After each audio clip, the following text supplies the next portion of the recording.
ตอนนี้หลายๆคนกลุ้มใจเชื้อตัวใหม่มาอีกแล้ว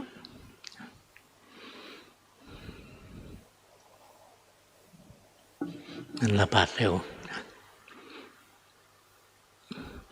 มีญาติหลวงพ่อนะเป็นหมอเขาบอกว่าระบาดเร็วก็มีข้อดีคนติดเชื้อเยอะๆมีภูมิคุ้มกันหมู่เกิดขึ้นเร็วยังไงเราก็ต้องอยู่กับเชื้อนี้แหละมันหายไปไม่ได้แล้วอยู่กับโรคนี้เหมือนเชื้อโรคอีกจำนวนมากในอดีตนะเป็นโรคระบาดคนตายทีหนึ่งเยอะๆผ่านไปช่วงนึงก็เป็นโรคธรรมดาอย่างสมัยก่อนนะคนเป็นวัณโรคก็ตายแน่นอน เป็นกาฬโรคนะเป็นไข้ทรพิษอะไรอหิวาสารพัดโรคที่เคยเกิดขึ้นมาแล้วมันก็อยู่ช่วงหนึ่งมันก็ไม่เที่ยงเหมือนกันนะเชื้อตัวนี้มันก็ไม่เที่ยงเหมือนกันแหละเพียงแต่ว่าระหว่างมันกับเราใครจะไม่เที่ยงก่อนกันเท่านั้นแหละพยายามมีสตินะไม่ประมาทคุ้มครองตัวเองให้ดีเท่านั้นแหละ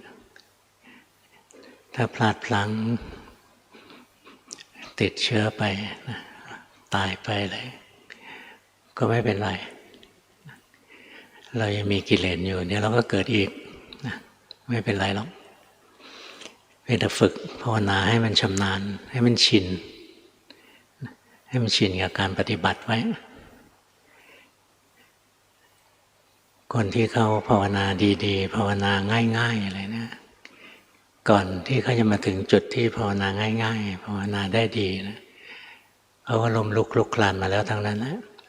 นับพบนับชาติไม่ถ้วนนะ นี่อาศัยการสะสมคุ้นชินที่จะรักษาศีลที่จะฝึกจิตฝึกใจให้สงบให้ตั้งมั่นไม่หลงกับโลกคุ้นชินที่จะเจริญปัญญาถ้าจิตมันเคยชินที่ฝึกมาแบบนี้นะในอดีตปัจจุบันก็ภาวนาง่ายถ้าจิตคุ้นชินกับความก็ไม่มีสติคุ้นชินที่จะผิดศีลคุ้นชินที่จะฟุ้งซ่านคุ้นชินที่จะหลงโลกเนี่ยมันก็ภาวนายาก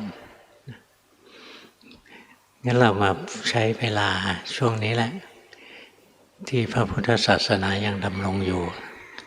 มาฝึกความคุ้นชินของจิตใจ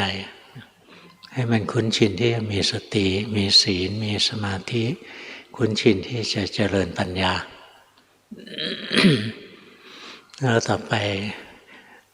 บุญบารมีเราพอนะอินทรีย์เราแก่กล้าเราก็อาจจะได้มรรคผลในชีวิตนี้แหละถ้ายังไม่พอก็ไปต่อเอาชาติหน้ามันจะง่ายกว่ากันเยอะเลยคนที่เคยฝึกมาแล้วนะเราตายมาเกิดอีกมันลืมมันจะลืมสภาวะที่เคยมีเคยเป็นสมองมันลืมเพราะมันสมองคนละอันกันแต่จิตมันไม่ลืมหรอกจิตมันสืบทอดกันมาเรื่อยๆดวงหนึ่งเกิดขึ้นดวงหนึ่งดับไปทั้งวันทั้งคืน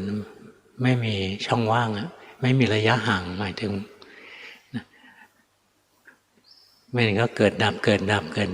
ต่อกันไปเรื่อยๆมันก็เอาคุณสมบัติทั้งที่ดีทั้งที่เลวของจิตดวงก่อนๆเอามาใช้เป็นความเคยชินของจิตคนเคยภาวนาเกิดมาใหม่ก็ลืมเรื่องภาวนาแต่พอมีสิ่งใดสิ่งหนึ่งมากระทบใจอย่างแรงๆนะของเก่าที่เคยภาวนานะมันจะดีดตัวขึ้นมาเองมันจะกลับมาเองเพราะของมันเคยมีเคยเป็นนะ เป็นสมบัติเป็นเขาเรียกว่าอริยสมบัตินะสมบัติที่ดีเลิศพวกเนี้ยไม่ใช่ว่าต้องเป็นพระอริยบุคคลนะปุถุชนเราก็สร้างอริยสมบัติได้เช่นเรามีศีลมีสมาธิมีปัญญาอะไรเนี่ยค่อยๆฝึกเอาถึงคราวมาเกิดใหม่ลืมธรรมะไปแต่พอมีเรื่องราวมากระทบโดยเฉพาะเรื่องที่ทำให้ตกใจนะจะขึ้นง่ายที่หลวงพ่อเคยสังเกตหลายๆคนจะเป็นเรื่องที่ตกใจเป็นอารมณ์ที่รุนแรงพอตกใจเนี่ยจิตที่ตกใจนะอยู่ๆมันจะพลิกตัวเองกลายเป็นจิตผู้รู้ขึ้นมาเลยความตกใจมันจะกระเด็นออกไปอยู่ต่างหากจิตเป็นคนรู้คนดูจิตไม่ตกใจแล้วตั้งมั่นขึ้นอัตโนมัติเลยเนี่ยจิตที่มันฝึกมาดีนะมันก็มีผลสืบเนื่องมาไม่สูญเปล่าส่วนสมบัติทางโลกนั้นเรายังไม่ทันตายบางทีก็สูญไปก่อนแล้วหรือตายไปเนี่ยสูญไปหมดแล้วกลายเป็นสมบัติของคนอื่นหมดกระทั่งเมียเรานะเราตายไปเป็นเมียคนอื่นก็ได้อะไรอย่างเงี้ยสามีเราตายแล้วเขาไปเป็นสามีคนอื่นก็ได้นั่นสมบัติทางโลกนะไม่ยั่งยืนหรอกแต่สิทธิสมบัติในทางธรรมไปดู Google นะเรื่องอริยทรัพย์นะไปดูสะสมเอาไว้มีหลายเคสที่หลวงพ่อเคยเห็นมีเด็กคนหนึ่งนะอายุ10 ขวบได้ตอนเด็กๆไฟไหม้ข้างบ้านพอเห็นไฟไหม้ก็ตกใจนะวิ่งจะไปบอกพ่อก้าวที่1ตกใจก้าวที่2ก็ยังตกใจก้าวที่3เนี่ยจิตผู้รู้มันดีดตัวขึ้นมาเด่นดวงเลยความตกใจนี่หายไปหมดเลยเหลือแต่ความรู้เนื้อรู้ตัวอยู่ก็ไปบอกผู้ใหญ่ว่าไฟไหม้ข้างบ้านแล้วคราวนี้ก็ดูคนอื่นตกใจจิตเราเป็นแค่คนดู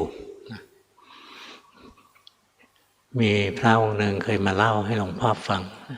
ตอนท่านเป็นวัยรุ่นนะไม่ได้ภาวนานะภาวนายังไม่เป็นหรอกไปดูงานลอยกระทงในงานลอยกระทงก็มีการจุดพลุไปยืนอยู่ข้างที่เขาจะจุดพลุไม่ทันสังเกตนะเพราะไปยืนตรงจุดที่เขาจะจุดพลุกันเลยพอเขาจุดพลุเปรี้ยงขึ้นมาเนี่ยตกใจนะมันตกใจเนี่ยจิตรวมปุ๊บขึ้นมาเลยความตกใจหายไปจิตก็ตั้งมั่นเด่นดวงขึ้นมาเลยเนี่ยของที่มันเคยฝึกมันไม่สูญเปล่าหรอกเพราะงั้นพวกเราอดทนนิดนึงภาคเพียรภาวนาของเราทุกวันนะได้ของดีติดเนื้อติดตัวไปของอันนี้ข้ามภพข้ามชาติได้แล้วคนพวกนี้จะภาวนาง่ายอย่างถ้าเราไม่เคยฝึกให้จิตตั้งมั่นจิตเราเป็นผู้หลงตลอดเวลาจะลงมือปฏิบัติธรรมจะให้ได้ธรรมะในชีวิตนี้ไม่ใช่ง่ายเลยเพราะของมันไม่คุ้นเคยที่จะภาวนาบางทีขยันขึ้นมาก็ภาวนาพอขี้เกียจก็เลิกภาวนามันจะไม่เหมือน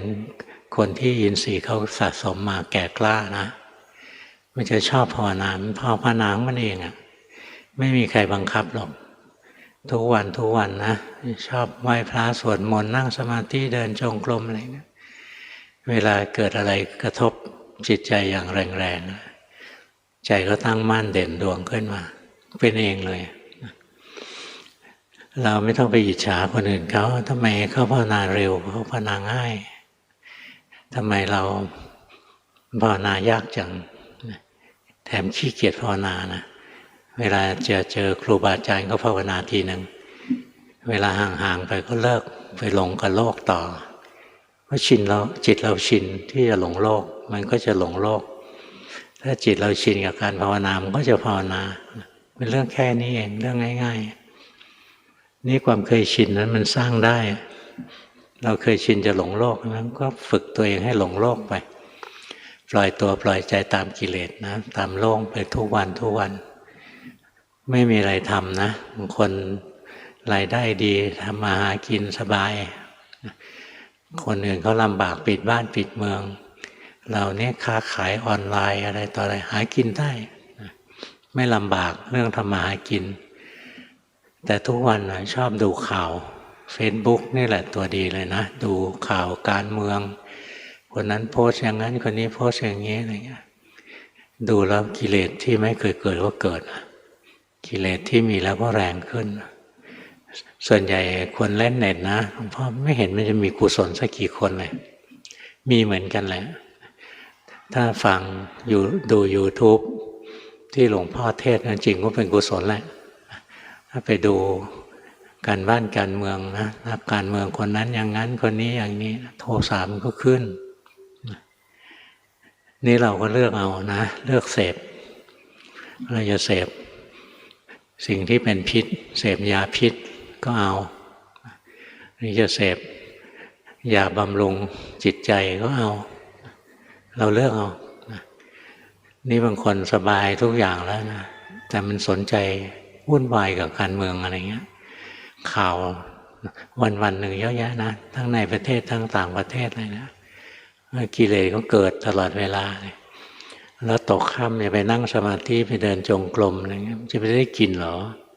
ไม่ได้กินหรอกเพราะมันฟุ้งซ่านมาเต็มวันไปแล้วบางคนก็กวาดบ้านถูบ้านนะเป็นสามีที่ดีทำงานบ้านให้ทำงานไปก็เจริญสติไปนะ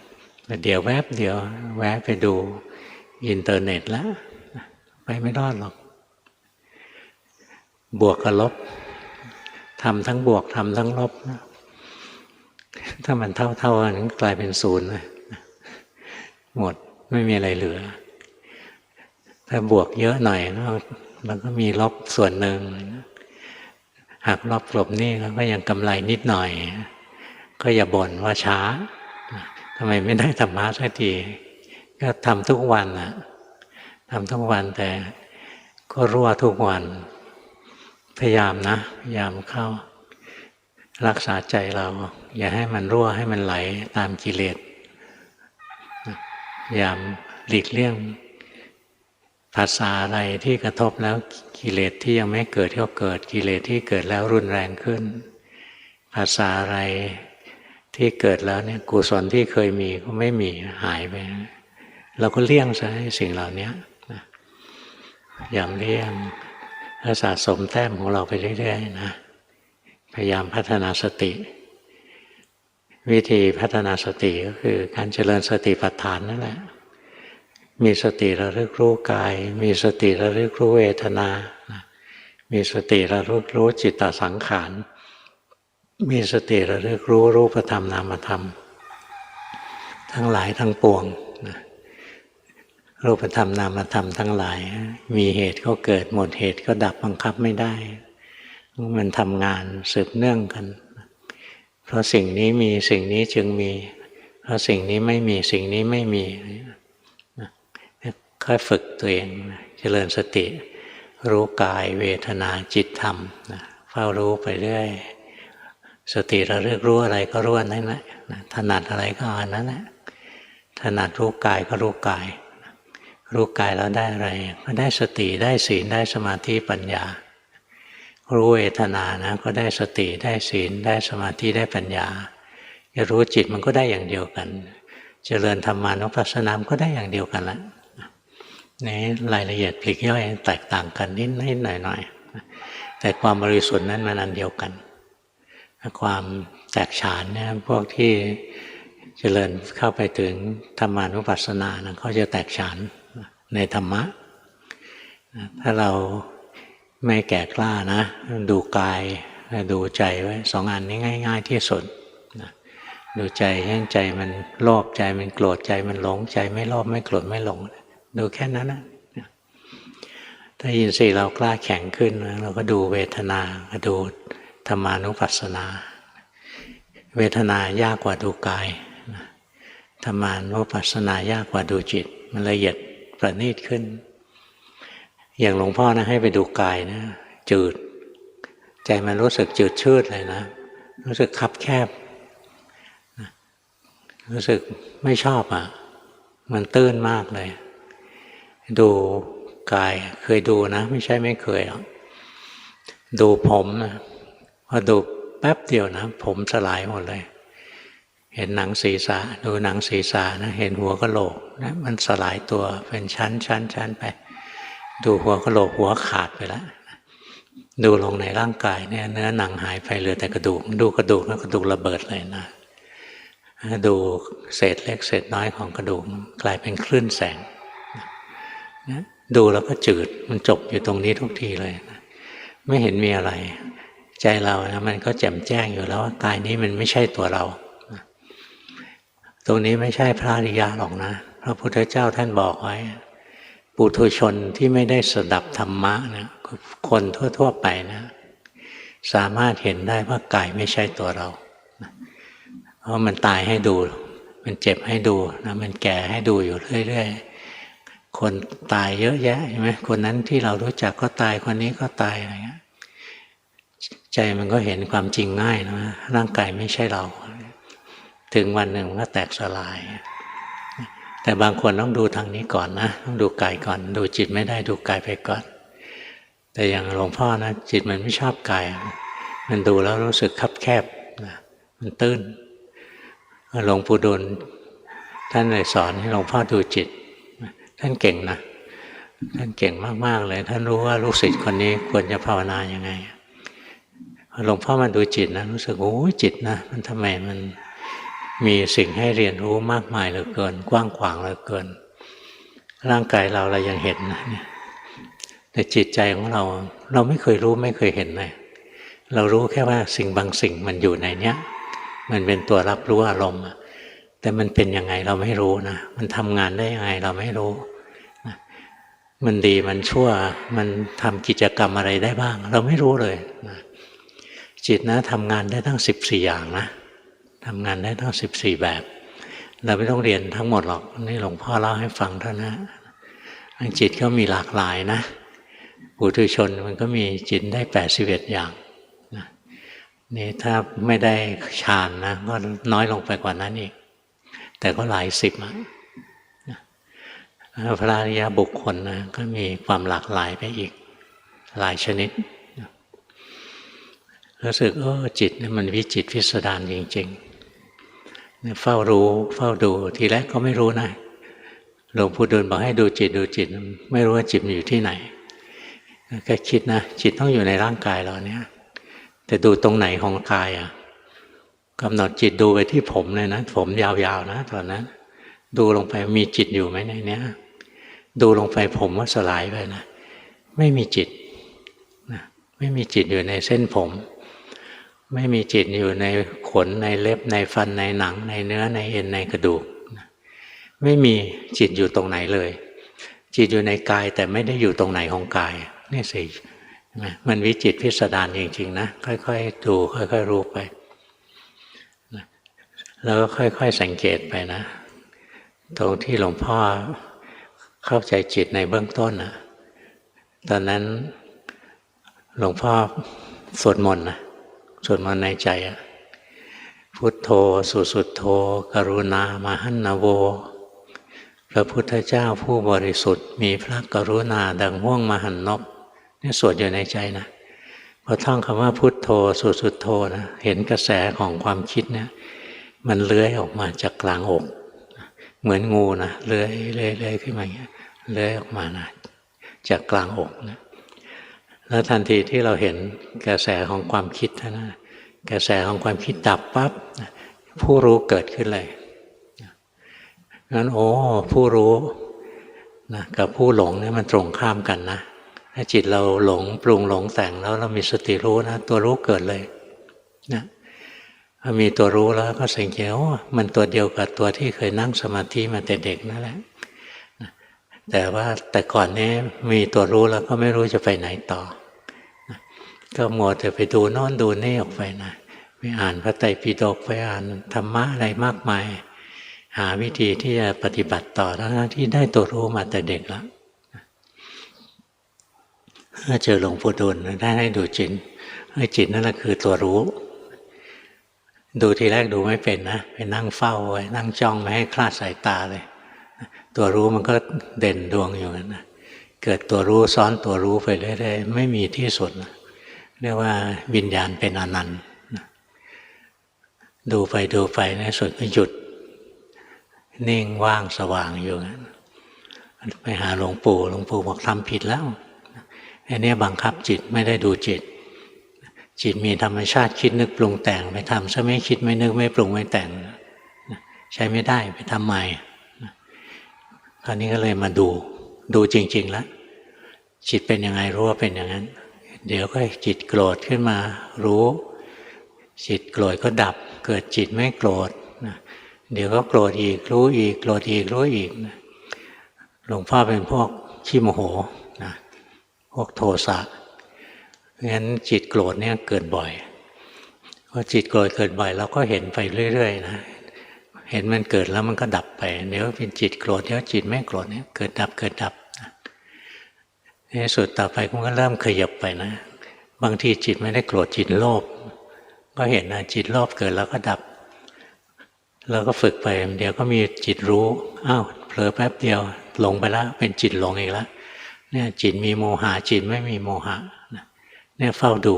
ความเปลี่ยนแปลงของมันไปแล้วก็เห็นนะจิตมันเกิดดับเดี๋ยวมันไปเกิดที่ตาแล้วก็ดับเกิดที่หูแล้วก็ดับเกิดที่จมูกที่ลิ้นที่กายที่ใจเกิดที่ไหนดับที่นั้นแต่ก่อนจะเห็นตรงนี้ยังเห็นผิดก่อนนะเห็นจิตเนี่ยมันตั้งมั่นอยู่แล้วมันก็วิ่งไปที่ตาไปดูรูปอยู่ภาคหนึ่งก็วิ่งกลับมาอยู่ตรงกลางเนี่ยก็วิ่งไปที่หูวิ่งไปที่จมูกเนี่ยวิ่งกลับไปกลับมาจิตเหมือนแมงมุมนะอยู่กลางใหญ่แล้วก็วิ่งซ้ายวิ่งขวาวิ่งบนวิ่งล่าง ดูไปเรื่อยๆนะเพราะว่าไม่ใช่หรอกจิตไม่ได้วิ่งไปวิ่งมาแต่จิตรู้เนี่ยเกิดแล้วมันดับมันเกิดจิตที่ไปดูรูปนะมันเกิดต่อกันอย่างรวดเร็วนะสัญญามันเลยทำให้เรารู้สึกว่าจิตอยู่ตรงนี้แล้วตอนนี้ไปอยู่ตรงนี้มันเห็นการเคลื่อนเนี่ยอย่างหลวงพ่อเคลื่อนมือให้เราดูเนี่ยเห็นไหมมันเห็นไหมมันมีตั้งหลายช็อตใช่ไหมกว่าจะเคลื่อนไปได้เนี่ยเป็นช็อตนั้นจิตมันเกิดนะเกิดดับมันไม่ใช่มีดวงเดียวแล้ววิ่งไปวิ่งมาหรอกอย่างเคลื่อนมือเนี่ยคือรูปเห็นไหมรูปก็เกิดดับนะดูได้ไหมลองเคลื่อนนะอย่าเกิดดับให้ดูเดี๋ยวอยู่ตรงนี้เดี๋ยวอยู่ตรงนี้เดี๋ยวอยู่ตรงนี้เดี๋ยวอยู่ตรงนี้จิตก็เหมือนกันเดี๋ยวอยู่ตรงนี้เดี๋ยวอยู่ที่ตานะอยู่ตรงนี้อยู่ที่หูอยู่ที่จมูกที่ลิ้นที่กายเนี่ยเราวิ่งไปทางใจวิ่งไปคิดเห็นจิตมันทำงานอย่างนี้นะโอ้จิตทุกชนิดนะเกิดแล้วดับทั้งสิ้นนะจิตโลภเกิดแล้วก็ดับจิตโกรธจิตหลงเกิดแล้วก็ดับจิตฟุ้งซ่านจิตหดหู่เกิดแล้วก็ดับจิตไปดูรูปจิตไปฟังเสียงจิตไปดมกลิ่นจิตไปลิ้มรสจิตไปรู้สัมผัสทางกายจิตไปคิดนึกทางใจจิตทุกชนิดเกิดแล้วดับทั้งสิ้นเลยเฝ้ารู้เฝ้าดูนะถึงจุดหนึ่งมันปิ้งขึ้นมาเองนะจิตมันก็ไม่ใช่ตัวเราเหมือนกันเหมือนร่างกายที่มันไม่ใช่ตัวเรานี่แหละเนี่ยเฝ้าดูไปเรื่อยๆนะเห็นในโลกมันไม่มีเราหรอกนะโลกทั้งโลกก็เป็นแค่ความกระเพื่อมไหวเป็นคลื่นเท่านั้นเองนะโลกอ่ะเป็นคลื่นเป็นความกระเพื่อมไหวเท่านั้นเองนะมีความเปลี่ยนแปลงอยู่ตลอดเวลาไม่มีใครเป็นเจ้าของหรอกที่พวกอวดว่าเป็นเจ้าโลกเป็นเจ้าโลกไม่ได้เป็นหรอกโลกมันก็เป็นโลกของมันอยู่มันกระเพื่อมไหวเป็นคลื่นนะเป็นพลังงานเป็นสสารที่เกิดกระเพื่อมไหวอยู่ตลอดเวลาดูไปแล้วก็เห็นมันว่างเปล่าจากความเป็นตัวเป็นตนเนาะไม่มีตัวตนตรงไหนเลยก็มีแค่นี้แหละมีแต่รูปธรรมนามธรรมที่กระเพื่อมไหวเปลี่ยนแปลงไปเท่านั้นแหละเห็นนะมันหาสาระไม่ได้ใจมันก็ค่อยๆคลายออกจากโลกเป็นลำดับไปในส่วนมันก็หลุดจากโลกนะหลุดโลกเนี่ยเรามาใช้จนเสียหายนะกลายเป็นพวกบ้าไปแล้วหลุดโลกจริงๆมันหลุดจากโลกจริงๆโลกมันคืออะไรโลกมันคือตัวทุกข์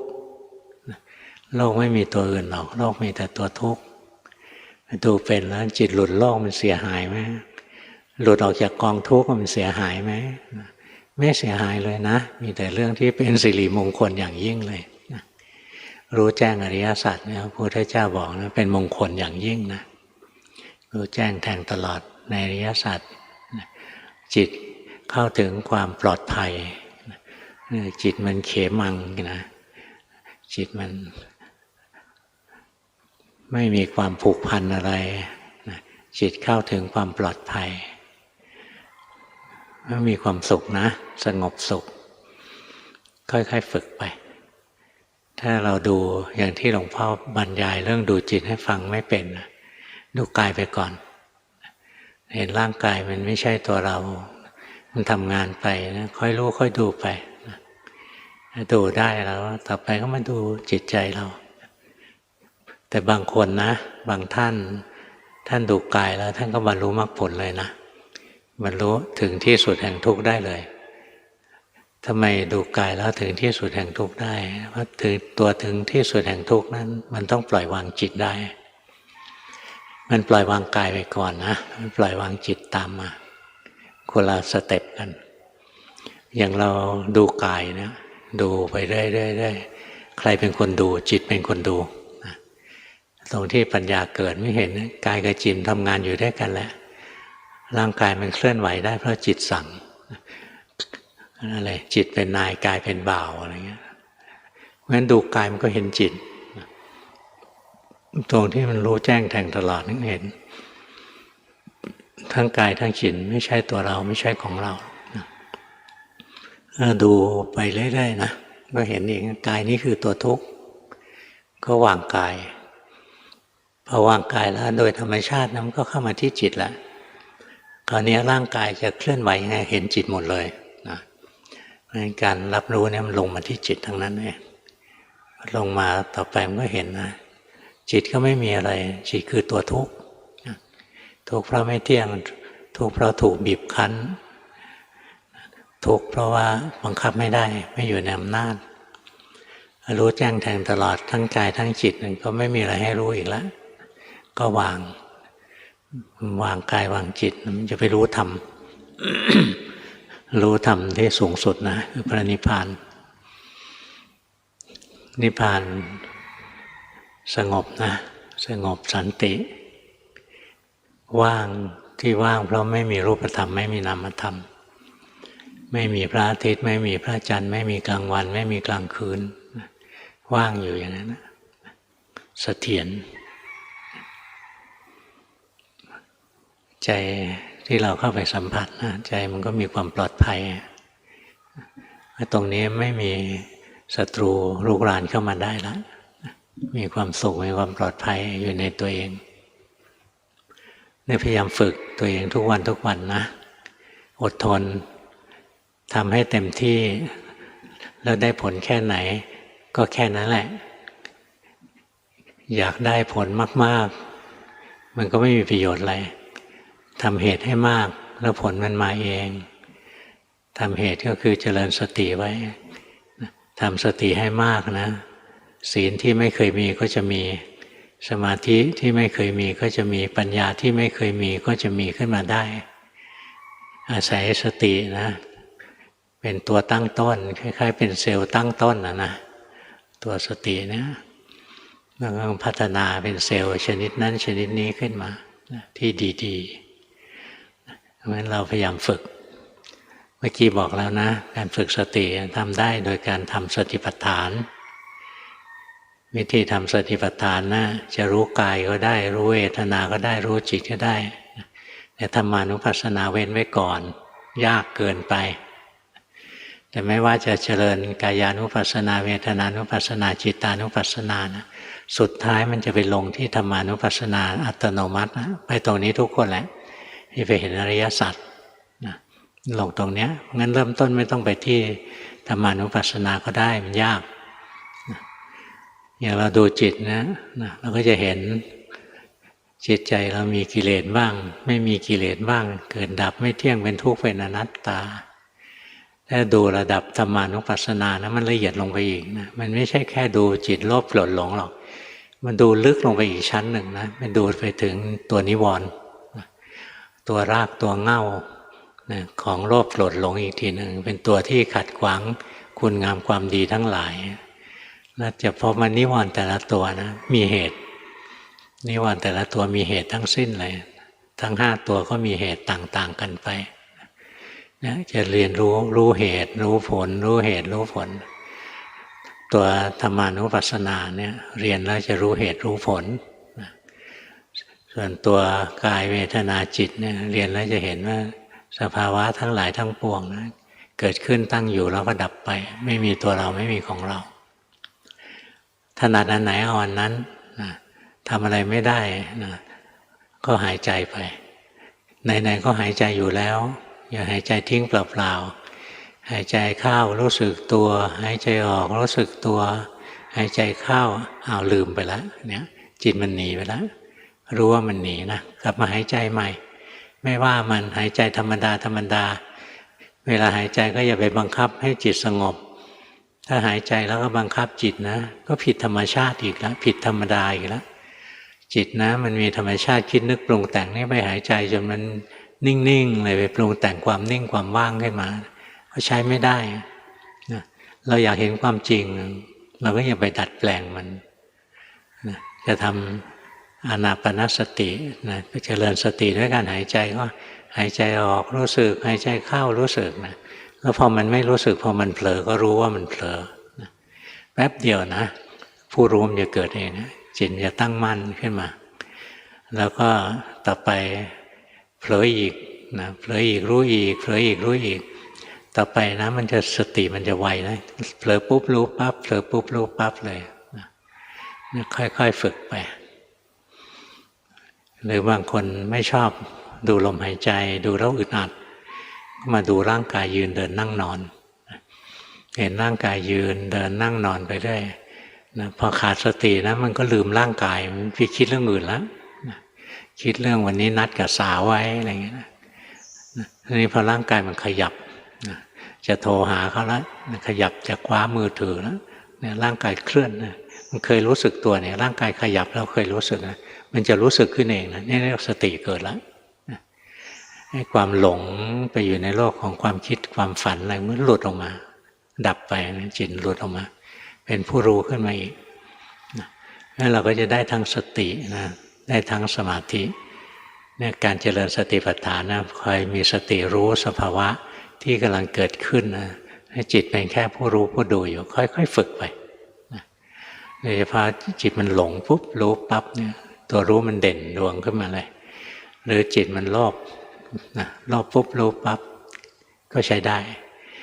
หรือร่างกายเนี่ยร่างกายมันขยับนี่ขยับสติมันระลึกร่างกายขยับนะผู้รู้ก็เด่นขึ้นมาทันทีเลยงั้นมีสติที่ถูกต้องเมื่อไหร่สมาธิที่ถูกต้องก็จะเกิดเมื่อนั้นนะเกิดอัตโนมัติเลยงั้นเวลาฝึกนะท่านถึงสอนเรื่องสติปัฏฐานเจริญสติไป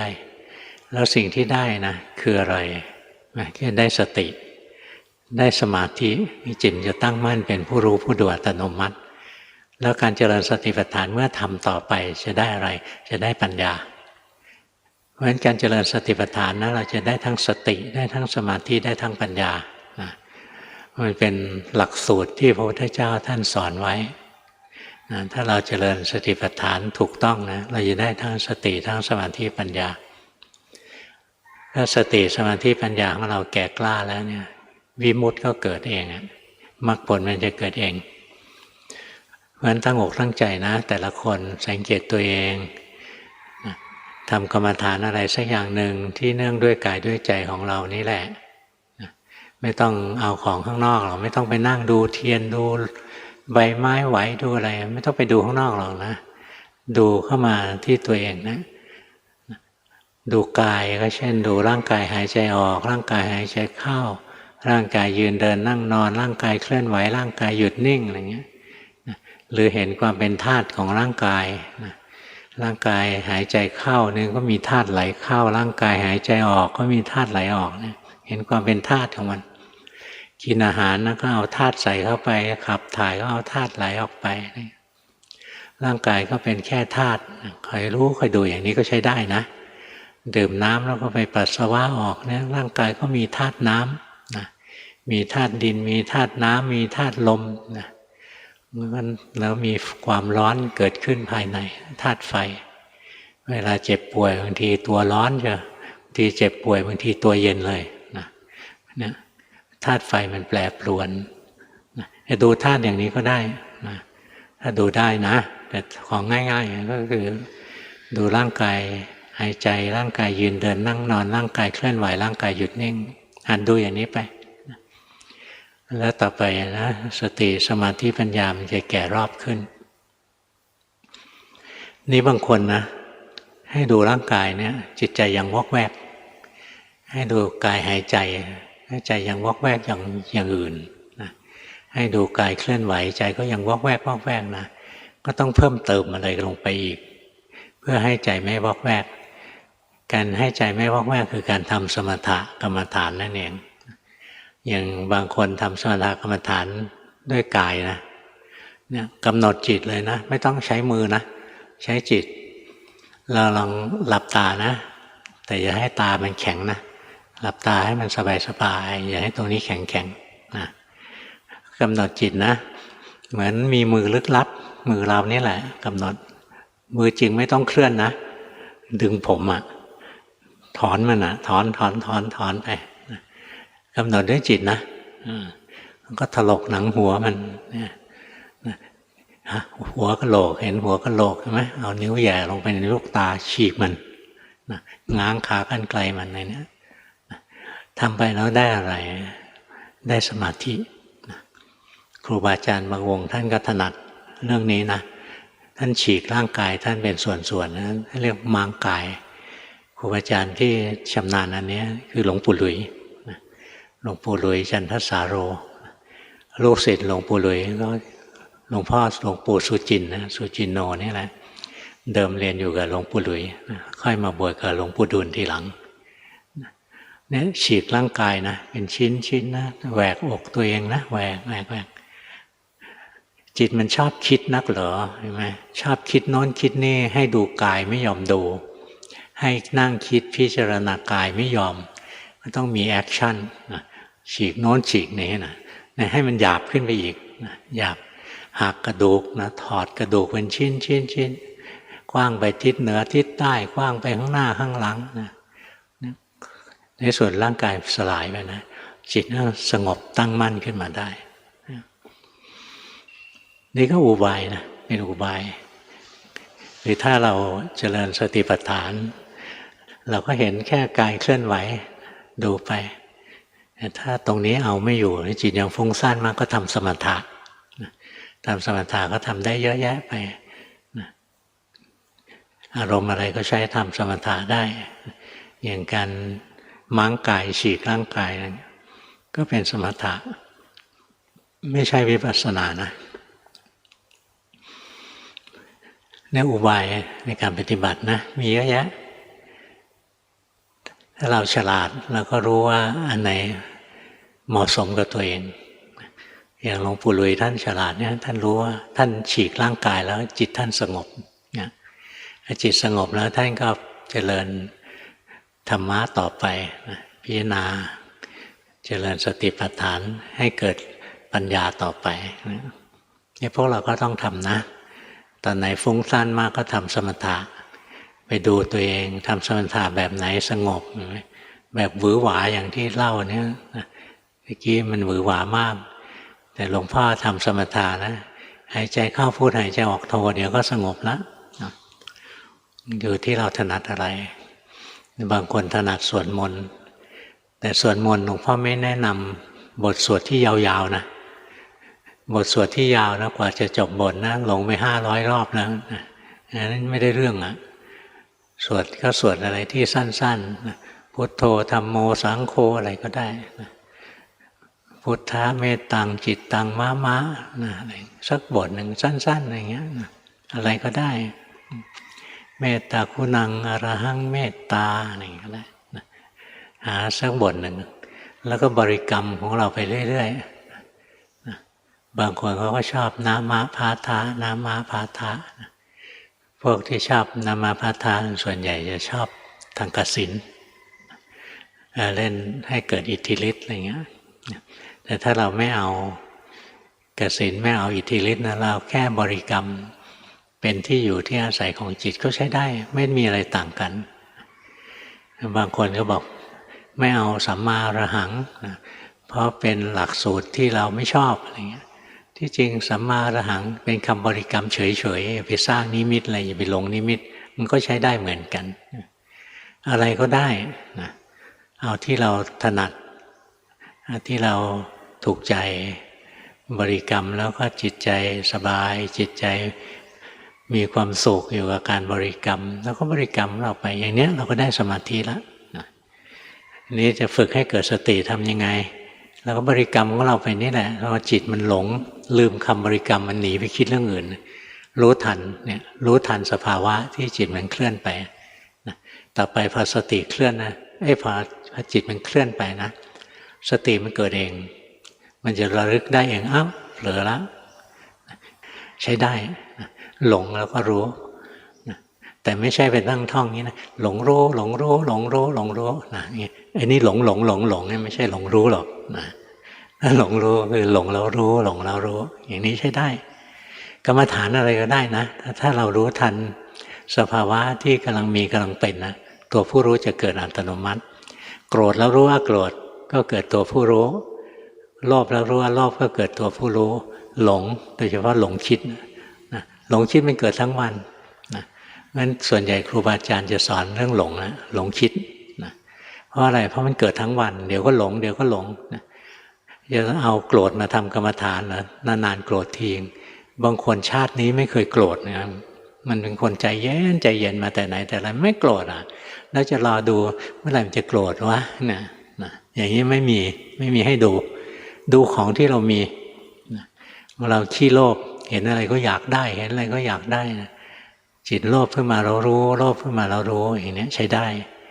อย่างหลวงพ่อนะแต่ก่อนนะขี้หงุดหงิดใครมาพูดอะไรด้วยยาวๆนี่ยังรำคาญเลยนะเนื้อหาเธอมีแค่เนี้ยอ้าปากเราก็รู้แล้วว่าจะว่าอย่างนี้นะรู้จักรำคาญหลวงพ่อก็ดูโทสะเกิดแล้วรู้เดี๋ยวก็เกิดเดี๋ยวก็ดับเดี๋ยวก็เกิดเดี๋ยวดับตรงที่ความโกรธผุดขึ้นมาเรารู้เนี่ยนะผู้รู้ก็เกิดนะผู้รู้มันเป็นของที่เข้าคู่กับอารมณ์ถ้าอารมณ์นั้นเป็นรูปธรรมนามธรรมมีสภาวะรองรับนะเกิดขึ้นมาแล้วสติรู้ทันตัวผู้รู้จะเกิดอัตโนมัติเลยแต่ถ้าเป็นอย่างอารมณ์บัญญัตินะสมาธิที่เกิดขึ้นมันจะไม่ตั้งมั่นเช่นเราดูไฟจิตไหลไปอยู่ที่ไฟแล้วดูอากาศช่องว่างนะจิตไหลไปในช่องว่างงั้นดูสภาวะหัดดูสภาวะเรื่อยๆโกรธขึ้นมาเรารู้โลภขึ้นมาเรารู้ที่มีบ่อยที่สุดคือหลงคิดเพราะฉะนั้นครูบาอาจารย์ส่วนใหญ่เน้นมาที่หลงคิดจิตหลงไปคิดแล้วรู้หลงไปคิดแล้วรู้ดูได้บ่อยยิ่งดูได้บ่อยสติยิ่งเกิดเร็วสติยิ่งแข็งแรงนะเพราะจิตมันจำสภาวะได้แม่นมันเห็นบ่อยมันก็จำแม่นไม่เห็นจะเรื่องแปลกอะไรเลยอย่างเราเห็นหน้าคนนี้บ่อยๆนะเราก็จำได้แม่นญาติพี่น้องเราแท้ๆนะ20 ปีแล้วไม่เคยเห็นไม่เห็นเราจำไม่ได้งั้นสภาวะนะท่านให้ดูเนืองๆสติปัฏฐานนะถึงบอกให้ดูสภาวะเนืองๆนะคอยดูไปเรื่อยๆดูบ่อยๆแล้วสติเกิดเองพอสติเกิดระลึกรู้สภาวะถูกต้องตามความเป็นจริงนะทีแรกมันยังไม่ได้รู้สภาวะตามความเป็นจริงหรอกสภาวะอะไรเกิดสติรู้ทันสมาธิจะเกิดจิตผู้รู้จะเกิดพอมีจิตผู้รู้แล้วสติระลึกรู้สภาวะคราวนี้จะเห็นถูกต้องตามความเป็นจริงแล้วมีสภาวะทั้งหลายเกิดขึ้นตั้งอยู่ดับไปไม่ใช่ตัวเราไม่ใช่ของเราเนี่ยกระบวนการนะงั้นเราทำกรรมฐานอันหนึ่งนะที่เนื่องด้วยกายด้วยใจนะเราก็คอยรู้ทันมันไปเรื่อยนะร่างกายหายใจออกรู้สึกหายใจเข้ารู้สึกยืนเดินนั่งนอนรู้สึกอะไรนะสุขก็รู้สึกทุกข์ก็รู้สึกดีชั่วรู้สึกไปเรื่อยพอรู้สึกต่อไปไม่ได้เจตนารู้สึกนะพอสภาวะนั้นเกิดนะสติจะเกิดเองนะแล้วพอสติมันเกิดอัตโนมัตินะสมาธิอัตโนมัติมันก็เกิดนะจะเกิดมาทันทีเลยนี่พอมีสติถูกต้องมีสมาธิถูกต้อง ต่อไปนะก็จะเกิดสภาวะที่หลวงพ่อพูดเรื่อยๆมีสติรู้กายรู้ใจตามความเป็นจริงตามความเป็นจริงเนี่ยเกิดจากอะไรเกิดจากจิตที่ตั้งมั่นและเป็นกลางงั้นคีย์เวิร์ดจริงๆนะคือให้เรามีสติรู้กายรู้ใจตามความเป็นจริงไว้เนี่ยคือหลักของวิปัสสนากรรมฐานแต่เราจะรู้กายรู้ใจตามความเป็นจริงได้มีวลีที่เติมมาเพื่อขยายความก็คือเราต้องรู้ด้วยจิตที่ตั้งมั่นและเป็นกลางจิตที่ตั้งมั่นและเป็นกลางนั่นคือจิตที่มีสัมมาสมาธิสัมมาสมาธิเป็นเหตุใกล้ให้เกิดปัญญาถ้าเราไม่มีจิตที่ตั้งมั่นและเป็นกลางเราระลึกรู้โน้นรู้นี่ไปนะปัญญาไม่เกิดหรอกต้องมีจิตที่ตั้งมั่นด้วยนี่ค่อยๆฝึกนะทำสติปัฏฐานนี่แล้วค่อยๆฟังนะไปรีรันฟังหลายๆรอบเดี๋ยวก็เข้าใจนะคงไม่โง่จนกระทั่งฟังไม่รู้เรื่องหรอกนะมีคนมาส่งกันบ้านอยู่เรื่อยๆนะมาบอกหลวงพ่อนะดู YouTube นี่แหละนะดูไปดูมาพ่อนาได้พ่อนาเป็น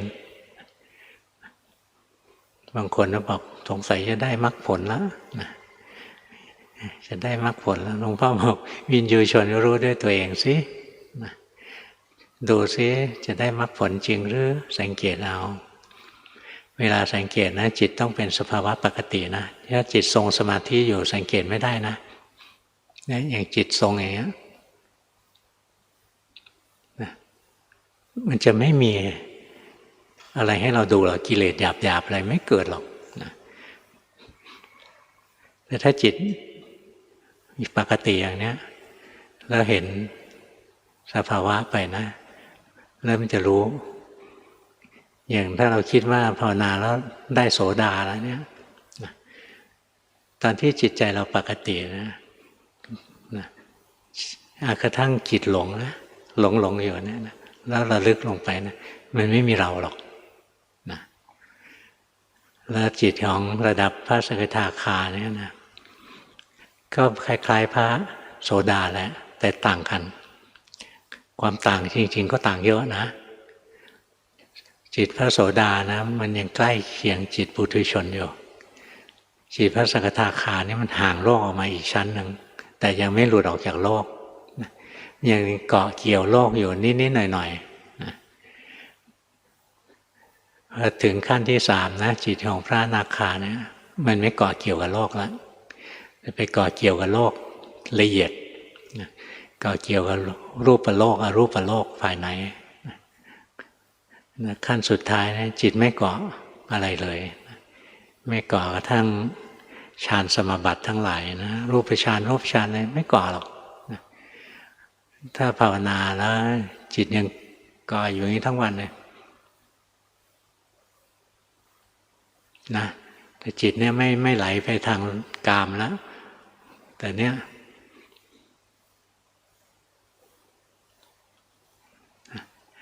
นี่ยังติดอยู่ในรูปนะอยู่ในรูปฌานรูปภพนะแล้วส่วนใหญ่ของนักปฏิบัติมาจบลงตรงเนี้ยหลวงปู่ดูลท่านบอกนะไม่ใช่หลวงพ่อบอกส่วนใหญ่ก็คือได้อนาคาแล้วก็ติดอยู่ในรูปอยู่อย่างเงี้ยรูปฌานติดอยู่ในฌานจิตก็นิ่งว่างสว่างอยู่ไม่ติดโลกทำไงจิตก็ไม่เข้าไปจมอยู่กับโลกอีกแล้วเนี่ยวินยูชนนะสังเกตเอาใช้ความสังเกตเอานะก็จะรู้ด้วยตัวเองวันนี้เทศเท่านี้นะต่อไปตรวจกันบ้านเบอร์หนึ่งดู YouTube และส่งการบ้านผู้ช่วยสอนตามโอกาสทำสมถะโดยการเห็นร่างกายหายใจสิ่งแปลกปลอมเข้ามาก็รู้ทำวิปัสสนาด้วยการดูจิตเบื้องหลังคือกิเลส 95% เห็นอนิจจังในการปฏิบัติตัดครั้งแรกลงที่มุมอนัตตาขอปฏิบัติบูชาต่อไปหากปฏิบัติถูกแล้วทำอย่างไรถึงจะดีกว่านี้หากปฏิบัติผิดทำอย่างไรถึงจะถูกครับเวลามันตัดจริงมันต้องอย่างที่หลวงพ่อบอกตะเกียนะ มันจะเห็นว่าตัวตนไม่มีจิตไม่ใช่เราอะแต่ตรงที่จะเห็นอย่างนั้นได้นะต้องเป็นจิตที่ปกติมันเป็นจิตที่ทรงสมาธิอยู่ตลอดเวลาเนี่ยมันไม่เห็นหรอกเลยจะรู้สึกว่ามันไม่มีนะแต่พอสมาธิมันเสื่อมลงไปมันจะเกิดมีขึ้นมาได้อีกนะเราใช้ความสังเกตค่อยๆดูไปเดี๋ยววินยูชนมันก็รู้ด้วยตัวเองแหละบางคนชอบมาถามหลวงพ่อนะว่าได้โสดาบันหรือยังได้ชั้นนั้นหรือยังชั้นนี้หรือยังสิทธิในการพยากรณ์เป็นของพระพุทธเจ้านี่พระพุทธเจ้าเนี่ยร่างกายท่านนะธาตุขันธ์ท่านนิพพานสิ่งที่เป็นพระพุทธเจ้าของเราตอนนี้คือธรรมวินัยหลักธรรมที่ท่านสอนเนี่ยเราก็สำรวจตัวเองสำรวจอย่างที่หลวงพ่อบอกตะกี้นะจิตเราเป็นปกติไหมหรือจิตเราทรงสมาธิอยู่ถ้าจิตเรานิ่งๆมีความนิ่งมีความว่างทรงตัวอยู่ทั้งวันนะเราจะไม่เห็นของจริงหรอกว่ากิเลสอะไรละแล้วกิเลสอะไรยังไม่ละงั้นถอยออกมาจากจุดนี้เสียแล้วจะเห็นนะว่าเราละได้จริงไหมอย่าประคองจิตเอาไว้ประคองจิตอยู่ดูออกเปล่าหลุดออกมาแล้วเดี๋ยวจะเห็นนะตัวมีไม่มีตัวตนมีไม่มีก็จะเห็นด้วยตัวเองแหละนะให้หลวงพ่อบอกมันก็น่าเกลียดนะดูเอาเองก็แล้วกันใช้หลักที่หลวงพ่อบอกเนี่ยอย่าให้จิตไปติดสมาธิอยู่ถอยออกมาใช้จิตที่ปกตินะแล้วดูว่าเวลาที่มันปกติคือเวลาที่ไม่ได้ส่งสมาธินั้นนะยังมีตัวมีตนอยู่ไหมนะเนี่ยวัดด้วยตัวเองได้นะปัจจตังเวทิตโพวินยูหิวินยูชนรู้ด้วยตนเองดีนะที่ภาวนาใช้ได้เห็นไหมจิตมันพร้อมที่จะเข้าไปตรงนั้นแล้วนะอย่าไปติดอยู่ถ้าติดอยู่นะติดในสมาธิแล้วกิเลสมันไม่ขึ้นมาให้เราดูหรอกเบอร์ 2อายุ 80 ปีทำรูปแบบด้วยการนั่งสมาธิดูลมหายใจมีเวทนาทางกายมากปวดหลังขึ้นมาที่หัวเป็นมานานแล้วหาหมอก็ไม่หายก็ดูไปเฉยๆไม่ได้ทุกข์ไปกับมันอยากทราบว่าเวทนาทางกายนี้เกี่ยวกับที่ปฏิบัติอยู่ไหมขอหลวงพ่อช่วยแนะนำด้วยค่ะเวทนาทางกายนะมันเกิดจากกายของเราใช้มานานแล้วมันก็เสื่อมเป็นธรรมดาก็เจ็บมันปวดกระดูกกระเดี่ยวอะไรเงี้ยมันก็เริ่มเสื่อมปวดหลังปวดไหล่อะไรเรื่องธรรมชาติอันนี้เราหน้าที่เราก็ดูไปกายก็ส่วนหนึ่งเวทนาก็ส่วนหนึ่งจิตที่เป็นคนรู้ก็ส่วนหนึ่งความยินดียินร้ายก็เป็นอีกส่วนหนึ่งค่อยๆดูไปแยกสิ่งที่เรียกว่าเราเนี่ยออกเป็นส่วนแต่อย่าทำจิตเหมือนตอนนี้นะแค่จิตที่ปกติถอยจิตออกมาสิขยับหน่อยขยับเอามือรูปหน้าหน่อยจิตอย่างนี้ตรงนี้เริ่มผิดแล้วเริ่มรวบเข้ามาอีกแล้วนะใช้จิตธรรมดานะแล้วถึงเราถึงจะเห็นความจริงได้ถ้าจิตมันทรงสมาธิอยู่อย่างเงี้ยมันก็ไม่จริงหรอกแล้วก็แยกขันธ์ไปเรื่อยๆนะให้ใช้ใจที่ธรรมดาเนี่ยดูขันธ์มันทำงานไปอย่าเห็นว่ากายนี้ก็ไม่ใช่เราเวทนาก็ไม่ใช่เราสังขารคือความยินดียินร้ายอะไรทั้งหลายก็ไม่ใช่เราจิตใจที่เป็นคนรู้นะก็ไม่เคยเจ็บไม่เคยปวดนะความเจ็บความปวดมันก็ไม่ใช่ร่างกายด้วยร่างกายก็ไม่ได้เจ็บความเจ็บมันแทรกอยู่ในกายเฉยๆคนละอันกับกายแล้วค่อยๆแยกขันธ์ไปเรื่อยๆแต่อย่าไปทำใจให้ค้างไว้อย่างนี้ปล่อยให้ใจเป็นเคลื่อนไหวนะตามธรรมชาติถ้าใจมันค้างนิ่งๆอย่างนี้น้ำติดสมาธินะรูปหน้าอีกทีสิ เนี่ยจิตตรงเนี้ยดีจิตตรงที่กำลังจะขยับเมื่อกี้เนี่ยนั่นแหละรู้สึกไหมมันผ่อนคลายนะนี่แหละจิตตรงนี้แหละดีอย่างเงี้ยไม่ดีหรอกนะอย่างนี้ไม่ดีอึดอัดจิตที่ธรรมดาที่สุดดีที่สุดนะเบอร์สามเคยติดเพ่งแรงและใช้เวลาหลายปีจึงค่อยๆ คลาย ปัจจุบันยังเห็นจิตเคยชินที่จะเข้าร่องเดิมอยู่บ่อยๆ เพราะใจยังอยากดีอยู่ทำรูปแบบทุกวัน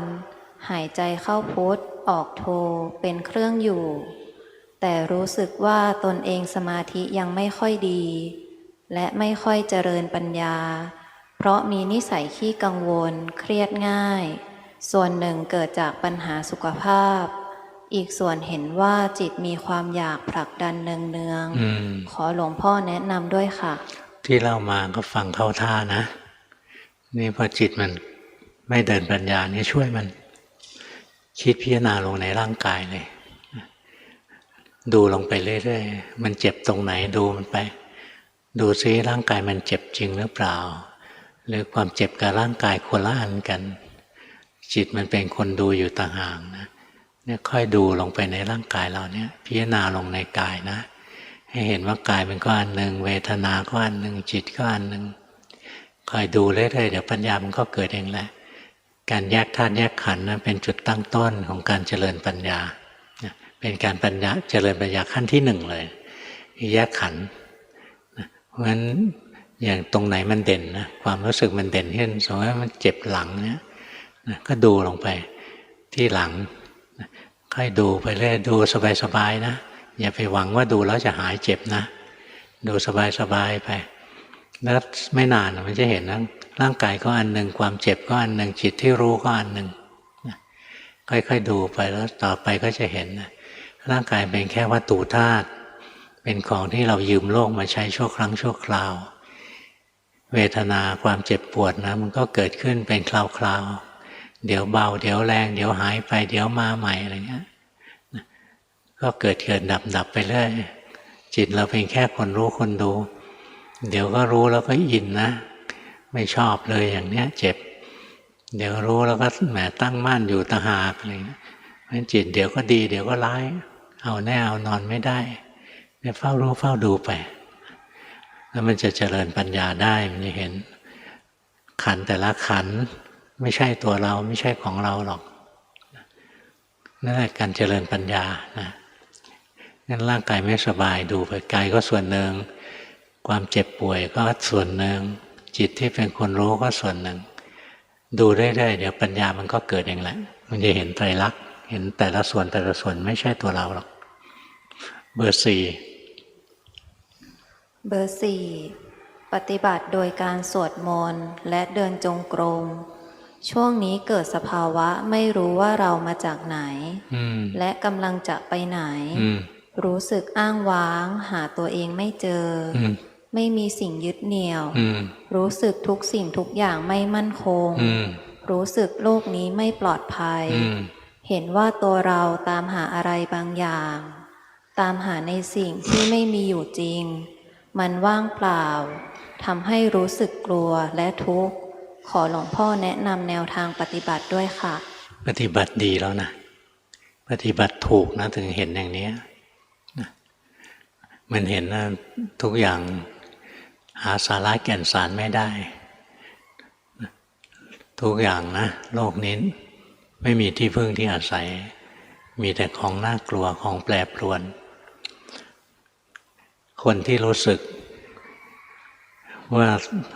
ไม่รู้เรามาจากไหนไม่รู้ว่าเราจะไปไหนอะไรเนี่ยต้องเคยภาวนามานะถึงจะรู้สึกได้เคยปฏิบัติมาแล้ว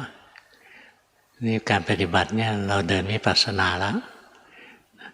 เราดูธาตุดูขันธ์มันทำงานแยกธาตุแยกขันธ์ได้นะมันจะก้าวมาสู่จุดที่กำลังเป็นอยู่นี่แหละก็เฝ้ารู้เฝ้าดูนะอดทนไป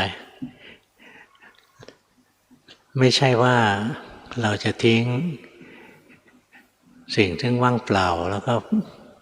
ไปหาอะไรซึ่งไม่มีจริงอ่ะไม่ใช่นะ สิ่งที่เราจะแสวงหาเราได้มาตอนสุดท้ายมีจริงนะแต่ว่าว่าง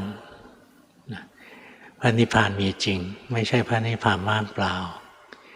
จิตที่ไปสัมผัสพระนิพพานมีความสุขมหาศาลไม่มีสุขอะไรเทียบงั้นเราค่อยๆฝึกตัวเองนะอดทนค่อยตามรู้ตามดูสภาวะทั้งหลาย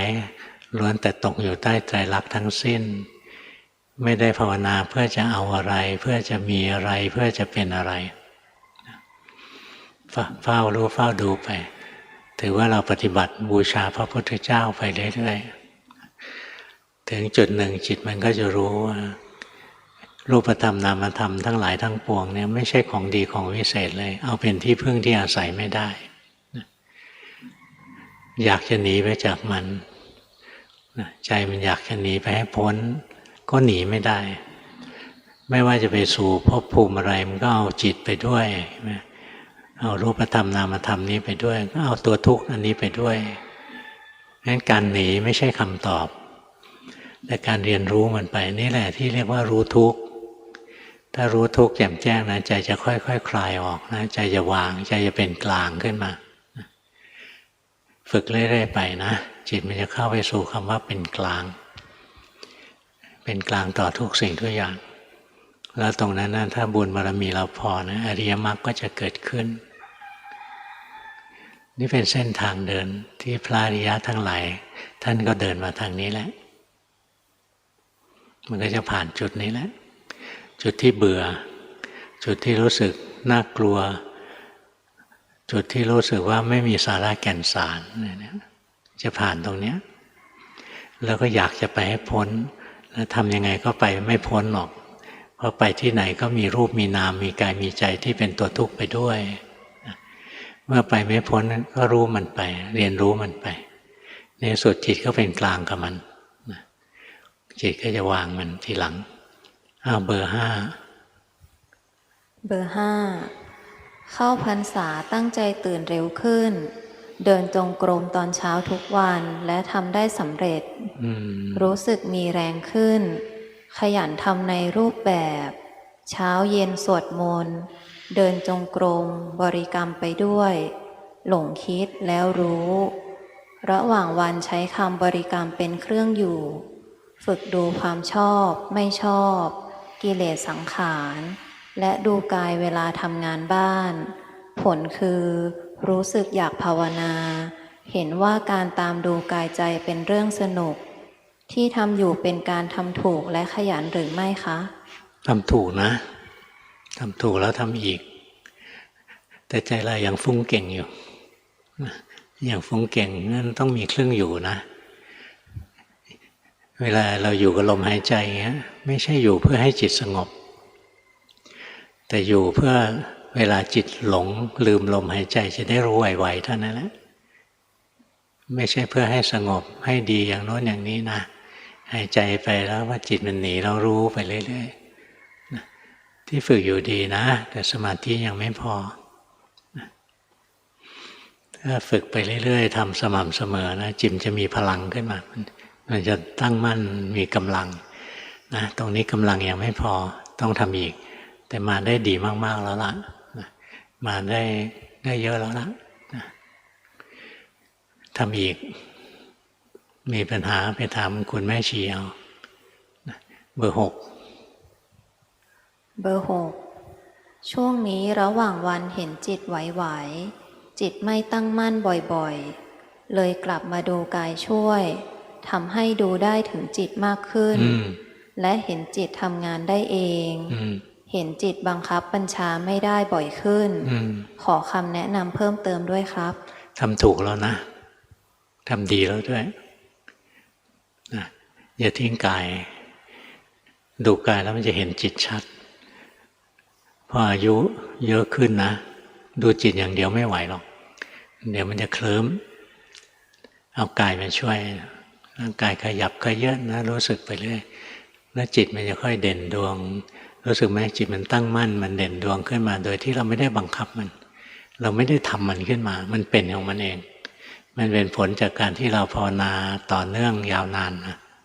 สะสมมาเรื่อยๆมันมีพลังดีจิตอย่างนี้แหละมันถึงจะเดินปัญญาได้จริงแล้วเวลาเราเดินปัญญาถึงเวลาที่ควรพักผ่อนเราก็พักผ่อนไม่ใช่เดินปัญญารวดพักผ่อนก็คือกลับมาอยู่กับกรรมฐานของเราสบายๆไปดีนะที่ฝึกอยู่ใช้ได้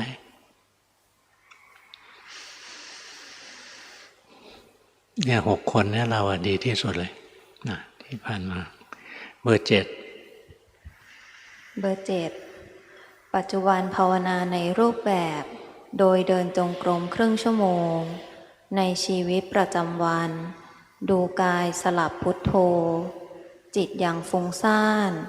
จิตมีเพ่งสลับเป็นช่วงๆแต่การภาวนาสบายขึ้นกว่าเก่าไม่ทราบว่าเป็นเพราะฟุ้งมากขึ้นหรือเปล่ามีจุดไหนที่ควรปรับปรุงคะที่ฝึกเนี่ยใช้ได้นะทำให้สม่ำเสมอไปได้ทำหยุดก็ไม่ได้นะทำทุกวันไปมันดีเองแหละที่ฝึกมาถึงตรงนี้มันก็ดีขึ้นเยอะแล้วไอ้ที่นั่งเพ่งไว้แรงๆนั้นใช้ไม่ได้หรอกลำบากเปล่าๆแต่ว่าไม่ใช่หลงระเหยทั้งวันนะแล้วก็อยู่กับกรรมฐานของเราไปมันจะไม่หลงระเหยทั้งวันหรอกหลงก็หลงสั้นๆเดี๋ยวก็กลับมาแล้วเรียกเรามีเครื่องอยู่กับเครื่องอยู่ไม่ใช่อยู่แล้วก็เพ่งเอาไว้อยู่อย่างนั้นนะ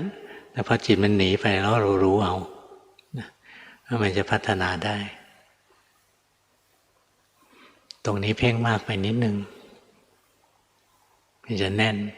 ถ้าเมื่อไหร่ภาวนาแล้วแน่นนะแสดงว่าเราเพ่งมากไปบังคับมากไปถ้าภาวนาแล้วเราลืมอารมณ์กรรมฐานเราเนี่ยแสดงว่าย่อหย่อนไปเบอร์ 8เบอร์ 8ในรูปแบบเดินจงกรมนั่งสมาธิทุกวันเคยเห็นกายกับจิตเป็นคนละส่วนกันเห็นสภาวะที่เข้ามากระทบทั้งกายและใจบังคับไม่ได้เห็นจิตเกิดดับทางตาหูกายใจขอหลวงพ่อเมตตาแนะนำเพื่อการภาวนาต่อไปค่ะทำได้ดีแล้วนะแต่ว่าระวังอันหนึ่งอย่าน้อมจิตให้ซึมอย่างชินที่จะไปน้อมให้มันนิ่งเงี้ยนะตื่นขึ้นมานะไม่งั้นโมหะมันจะแทรกถอนใจทีสิถอนใจแรงๆแม่ถอนใจยังมีมาดนะจิตตรงเนี้ยดีตรงเนี้ยนะอย่าไปแต่งให้มันซึมอยู่อย่างนั้นนะเนี่ยเริ่มเข้าไปแล้วเริ่มจะเข้าไปสู่จุดที่ซึมแล้วตื่นขึ้นมาดูกายมันทำงานดูใจมันทำงานนะเนี่ยเห็นไหมมันจะพร้อมจะน้อมซึมลงไปข้างในอย่าให้มันหลงเข้าไปข้างในอย่าไปซึมอยู่ข้างในเอาอีกแล้วเนี่ยตรงเนี้ยดีนะจำได้ยังอย่าไปแต่งให้มันก็อย่างนั้นไม่ได้เรื่องหรอก